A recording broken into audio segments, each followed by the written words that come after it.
بنورنا الدنيا وننشر في الفضاء أملا ونعلي عزم همتنا فمن طلب العلا وصل.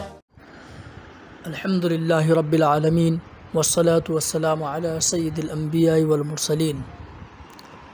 प्रिय श्रोते हो, शुक्रवारी दिलेल्या अरबी खुतब्याचे प्रिय मराठी भाषेत त्याचे सारांश आपल्या सेवेत सादर आहे.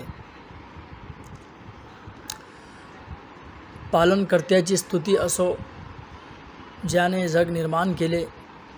मी साक्ष देतो की एक पालनकर्त्याशिवाय कोणीही ईश्वर नाही आणि त्याचा कोणीही भागीदार नाही. तो सत्कर्मियांचा वाली आहे आणि मी साक्ष देतो की प्रेषित मुहम्मद सल्लल्लाहु अलैहि वसल्लम त्यांचे सेवक आणि संदेशवाहक आहे. जे सर्वोत्तम आहे. त्यांच्यावर आणि त्यांच्या कुटुंबावर, साथीदारांवर आणि अनुयायांवर न्यायाच्या दिवसापर्यंत शांती असो. प्रिय श्रोते हो आणि पालनकर्त्याचे भक्तांनो, पालनकर्त्याचे भय बाळगा आणि आपल्या पालनकर्त्याच्या आदेशानुसार आपले जीवन व्यतीत करा. पालनकर्ता पवित्र कुराण सूरे आले इम्रान प्रवचन नंबर 102 मध्ये म्हणतो, अऊदु बिल्लाहि मिनश शैतानिर रजीम बिस्मिल्लाहिर रहमानिर रहीम या अय्युहल्लज़ीना आमनुत्तक़ुल्लाह हक़्क़ तुक़ातिही वला तमूतुन्न इल्ला व अंतुम मुस्लिमून. अर्थात, हे श्रद्धावंतांनो, अल्लाहचे भय बाळगा जसे भय बाळगले पाहिजे आणि तुम्हाला अशा अवस्थेत मरण यावे की तुम्ही अल्लाहचे आज्ञाधारक आहात. प्रिय श्रद्धावंत बंधूंनो, श्रद्धावंतांमध्ये ज्या वाईट गोष्टी आज निर्माण झाल्या आहेत त्या फार निंदनीय आणि दुःखद आहे. पालनकर्त्याने मानवाला सर्व वाईट गोष्टींपासून स्वतःला वाचविण्याचा आदेश दिला होता, परंतु धिक्कारलेल्या शैतानाने मार्गभ्रष्ट केला. म्हणूनच आज आपण बघतो आहे की मुलगा वडिलांचा तिरस्कार करतो, भाऊ भावाचा द्वेष करतो, जवळच्यावर अत्याचार करतो, शेजारी आपल्या शेजाऱ्याला इजा पोहोचवितो आणि हे सर्व सांसारिक महत्त्वाकांक्षेमुळे आणि फार थोड्या जमिनीच्या तुकड्यासाठी आणि इतर कारणामुळे होत आहे.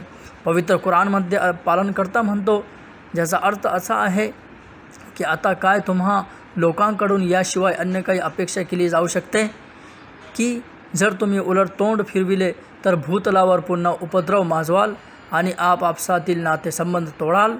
हे लोक आहेत ज्यांचा अल्लाने धिक्कार केला आणि त्यांना आंधळे व बहिरे करून टाकले. त्या खोट्या वासनामुळे माणसामधील प्रेमाचे आणि आपुलकीचे बंध तुटले आहेत आणि जगाचे प्रेम, तिची शोभा आणि तिचे सौंदर्य या नष्ट होणाऱ्या जगावर प्रेमामुळे नातेसंबंधांचे बंध तुटले आहेत. त्यांना वाटते की ते या जीवनात मरतील आणि सर्व काही संपेल. पवित्र कुराणमध्ये पालनकर्ता म्हणतो, ज्याचा अर्थ असा आहे, काय तुम्ही हे समजून बसला होता की आम्ही तुम्हाला व्यर्थच निर्माण केले आहे आणि तुम्हाला आमच्याकडे कधी परतावायचेच नाही. सर्वशक्तिमान पालनकर्त्याने मानवांना या ऐहिक जीवनावर संतुष्ट व समाधानी बनवून गाफील राहण्यापासून रोखले आहे, कारण की हे ऐहिक जीवन मानवाला धोका देऊ शकतो. पवित्र कुराणमध्ये पालनकर्ता म्हणतो, ज्याचा अर्थ असा आहे की वस्तुस्थिती अशी आहे की ज्या लोकांना आमची भेट अपेक्षित नाही आणि जे ऐहिक जीवनावर संतुष्ट व समाधानी बनले आहेत व जे लोक आमच्या संकेतापासून गाफील आहेत त्यांचे शेवटचे ठिकाण नरक असेल. त्या दुष्टतेपायी ज्यांची कमाई ते आपल्या या चुकीच्या श्रद्धेमुळे व चुकीच्या आचरणामुळे करीत राहिले. माझ्या प्रिय श्रद्धावंत बंधूंनो, पवित्र शांती प्रिय धर्म आपल्या अनुयायांना दया, प्रेम करण्याची आणि नातेसंबंध मजबूत करण्याकरिता श्रद्धावंत बांधवांच्या सेवेसाठी स्वतःला समर्पित करण्याचे आवाहनही करतो. नम्रता पालनकर्ता आणि त्याच्या सेवकांसाठी आहे. म्हणून जो कोणी स्वतःला पालनकर्त्यासाठी नम्र करतो त्याला तो उच्च दर्जा प्रदान करतो आणि जो अहंकारी असेल तो त्याला अधोगतीमध्ये टाकेल. श्रद्धावंत हा श्रद्धावंतांचा भाऊ आहे. तो त्याच्यावर अत्याचार करीत नाही, त्याचा विश्वासघातही करीत नाही आणि त्याला तुच्छ लेखत नाही. उलट प्रत्येक श्रद्धावंतावर आपल्या श्रद्धावंत भावाचे रक्त, त्याची संपत्ती आणि त्याची इज्जत हराम म्हणजे निषिद्ध आहे. आपण सर्वांचा पालनकर्ता पवित्र कुराणमध्ये म्हणतो, ज्याचा अर्थ असा आहे की सर्वजण मिळून अल्लाहच्या दोरीस घट्ट धरून असा आणि आपसात फाटाफूट होऊ देऊ नका. अल्लाहच्या त्या उपकाराची आपण आठवण ठेवा जो त्याने तुम्हावर केली आहे. तुम्ही एक दुसऱ्याचे शत्रू होता, त्याने तुमची मने जोडली आणि त्याच्या मेहरबानी व कृपेने तुम्ही बंधुजन झालात. तुम्ही अग्नीने भरलेल्या एका खड्ड्याच्या तोंडावर उभे होता. अल्लाहने तुम्हाला त्यापासून वाचविले. अशा प्रकारे अल्लाह आपली संकेत चिन्हे तुमच्यासमोर प्रकाशित करतो. कदाचित यामुळे तुम्हाला आपल्या कल्याणाचा सारा मार्ग दिसावा. आणि सर्व मानवांचे अंतिम प्रेषित मोहम्मद पैगंबर सल्लल्लाहु अलैहि वसल्लम म्हणाले, श्रद्धावंत आपल्या सर्व श्रद्धावंत बंधूंच्या हितासाठी भिंतीच्या विटासारखा आहे की ते एकमेकांना मजबूत करतात. असे म्हणत असताना प्रेषित यांनी आपल्या हातांची बोटे एकमेकात जोडून दाखवली. आज आपण श्रद्धावंत या संदेश वचनावर कितपत अंमलबजावणी करता आहोत आणि आज श्रद्धावंत प्रेम आणि बंधुता आहे का? प्रेषित मोहम्मद सल्लल्लाहु अलैहि वसल्लम म्हणाले, तुमच्यापैकी कोणीही तोपर्यंत खरा श्रद्धावंत होऊ शकत नाही जोपर्यंत तो आपल्या श्रद्धावंत भावासाठी तोच पसंत करीत नाही जे तो स्वतःसाठी पसंत करतो. प्रिय बंधूंनो, आज माणूस माणसाचा द्वेष करत आहे.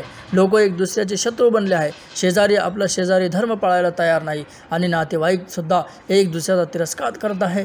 आणि हे सर्व केवळ नष्ट होणाऱ्या दुनियेशी प्रेम आणि मृत्यूशी घृणा निर्माण झाल्याने होत आहे. प्रेषित मोहम्मद सल्लल्लाहु अलैहि वसल्लम म्हणतात की अल्लाह म्हणतो, ज्याचा अर्थ असा आहे की लोकांच्या गुप्त कान गोष्टीमध्ये बहुधा काही भले असत नाही, परंतु होय, जर कोणी दान धर्मासाठी गुप्तरित्य प्रवृत्त केले अथवा एखाद्या पुण्य कार्यासाठी अथवा लोकांच्या व्यवहारात सुधारणा घडवून आणण्यासाठी एखाद्याला काही सांगितले तर अर्थातच ही गोष्ट चांगली आहे. आणि जो कोणी अल्लाहची मर्जी संपादन करण्यासाठी असे करेल त्याला आम्ही मोठा मोबदला प्रदान करू. पालनकर्त्याशी प्रार्थना आहे की आम्हा सर्व मानवांना मानव कल्याणकारी कामे करण्याची पालनकर्ता सुबुद्धी देव.